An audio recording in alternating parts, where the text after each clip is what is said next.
What happens when a broke sanctuary owner saves a wounded lioness, and the town turns on him? 9 months later, she comes back, but not alone. What followed left even his enemies speechless. You ever patch up a wild lioness with one hand while the other's shaking from adrenaline, fear, and straight-up disbelief? No? Well, lucky you. I was never the kind of guy who chased thrills. I wasn't born in a log cabin or raised by wolves, just a middle-aged man with a busted-up Ford, a wildlife sanctuary too broke to advertise, and enough regret to fill a canyon. What I didn't expect that Thursday morning was a call from a goat herder crying about a monster cat bleeding to death by the ridge. Now I've heard every kind of nonsense from locals, from ghost hyenas to two-headed jackals. So naturally, I rolled my eyes. But something in the man's voice stopped me. He wasn't scared. He was devastated. So I drove, out past the fences, through dust that hadn't seen rain in 6 months.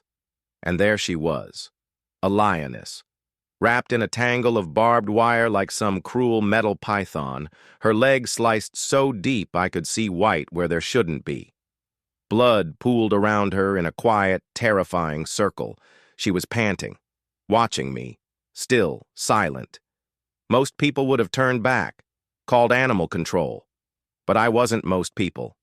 I took a knee, real slow, pulled the dart gun from my bag. "You don't know me," I muttered, "but I'm not your enemy." I fired. She flinched, one hard, final breath, and collapsed. What followed was a mess. Took me 30 minutes to pry the wire off without slicing her deeper. Another hour to hoist her onto the truck bed. My back still hasn't forgiven me. But I didn't stop. I named her Mala, the one who rises. She didn't have tags, no tracking collar, no protection, just her and a wound no one cared about. Back at the sanctuary, I treated the gash the best I could. Cleaned, stitched, dressed it. Twice a day, every day. She didn't growl once. Just watched me with those amber eyes. Not scared, not trusting. Just tired. The town didn't like that I brought her in. "First it's one lion," muttered Lance Carver, the self-declared livestock king who wore a belt buckle the size of a dinner plate. "Next, they'll be crawling through people's windows." "You worried she'll steal your TV, Lance?" I snapped. "Or just outperform you as a decent mammal?" He didn't laugh. Soon came the vandalism. A cracked window, a slashed tire. And then, a brick through my lab with a note taped on, "Let her go or we come for you next." Real original, probably the same genius who failed 10th grade twice and thinks conservation is a fancy brand of cereal. But I wasn't backing down. Mala limped through recovery, but she was healing. She let me near her. She even dozed off when I sat outside her pen. I read field notes out loud. She didn't understand a word, but it calmed both of us. And every night I stared out at the desert wondering how people could fear something so silent, so broken, so beautiful. 6 weeks in, she stood on her own. 8 weeks in, she took her first steps. Slow, wobbly, but steps. "I'll tell you what," I cried. Not the sobbing kind, just the quiet, overwhelmed, I don't have words kind. Because there's something sacred about watching a creature who nearly died take herself back. We opened the gate on a moonless night. No ceremony, no speeches. Just the two of us under stars so sharp they looked carved. She walked, outside, into the brush. No roar, no goodbye. Just gone. And I stood there like a fool holding a cup of cold coffee and a heart I didn't quite recognize anymore. That was only the beginning. What came next? Changed everything. You do not want to miss what happened when the world came knocking again. Stick around. It gets worse before it gets wild. Let me paint a picture for you. It's been 4 months since I set Mala free. 4 months since I cried into my thermos like a midlife mess of a man, waving goodbye to a 300-pound feline like she was going off to college. And for a while, things were quiet. Too quiet. The kind of quiet that makes your spine itch. Sanctuary life went back to its usual mix of chaos and duct tape. We were rescuing owls tangled in fishing line, patching up hedgehogs run over by motorbikes, and trying not to starve. The bills piled up like laundry in a teenager's room. But I didn't complain. Not out loud anyway. Then it started. First, no surprise, came Lance Carver. Again. He showed up at my gate one morning with a smirk that could curdle milk and a sheriff's deputy in tow. Apparently, 3 of his calves had gone missing. Guess who he decided to blame? "Your lioness is still out there," he said, like he'd just solved a national conspiracy. "And she's hungry." I crossed my arms. If she wanted beef, she'd pick something that wasn't covered in ticks and attitude.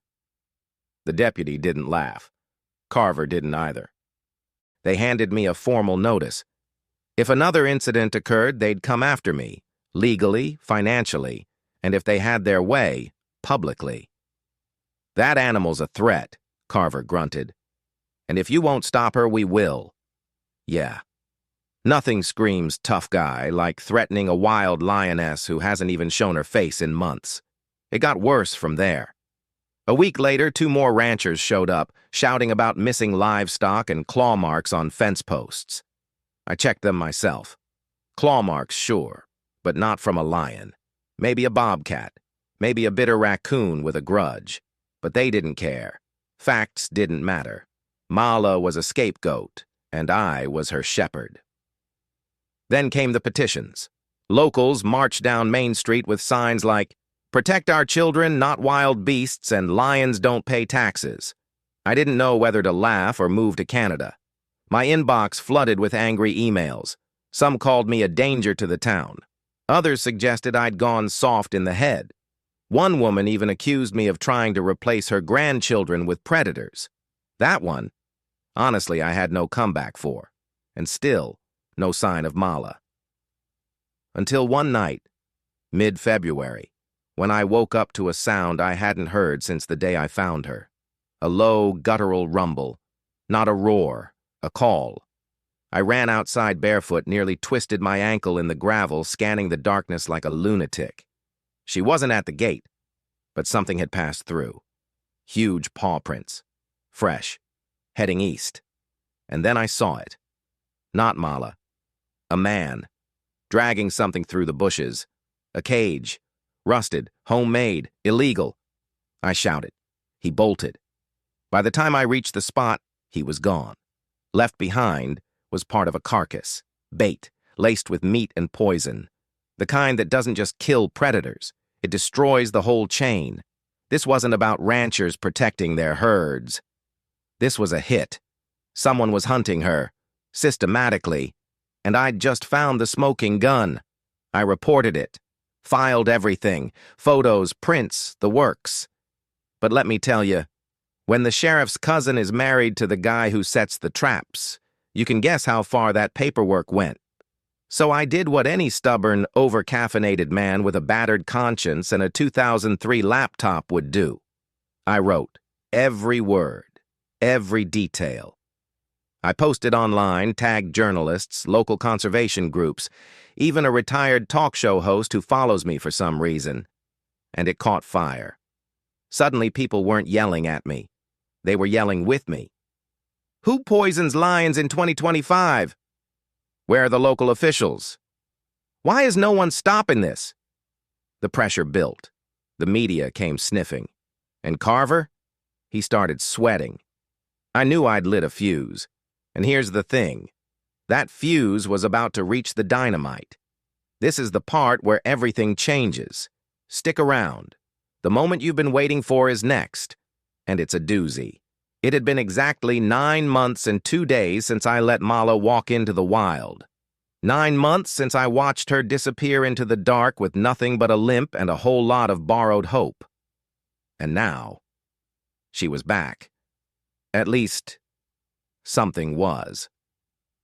I woke up that morning to the sanctuary alarms blaring, motion sensors on the eastern perimeter, the part that rarely triggered unless someone was stupid enough to climb the fence or something big passed through.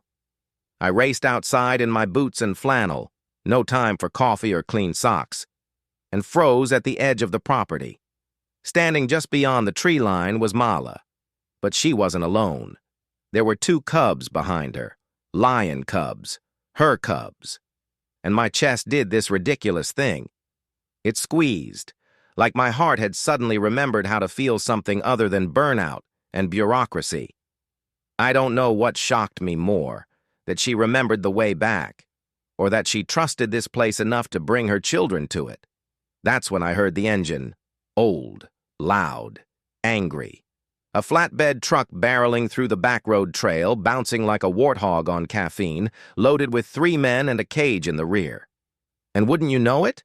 Lance Carver was behind the wheel, pointing right at the lions like a kid at a shooting gallery.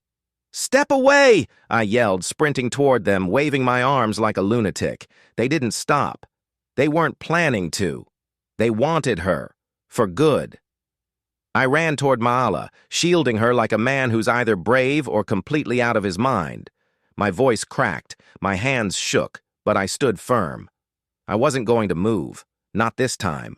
Not for men who thought death was a solution and fear was a weapon. The truck screeched to a halt 30 feet away. Carver jumped out. "What are you doing, Baird?" he shouted, already red in the face. "That thing's dangerous. We all saw your damn blog. You brought trouble to our doorstep." "No," I said, chest heaving. "You did. When you started laying poison like a coward and blaming her for your losses."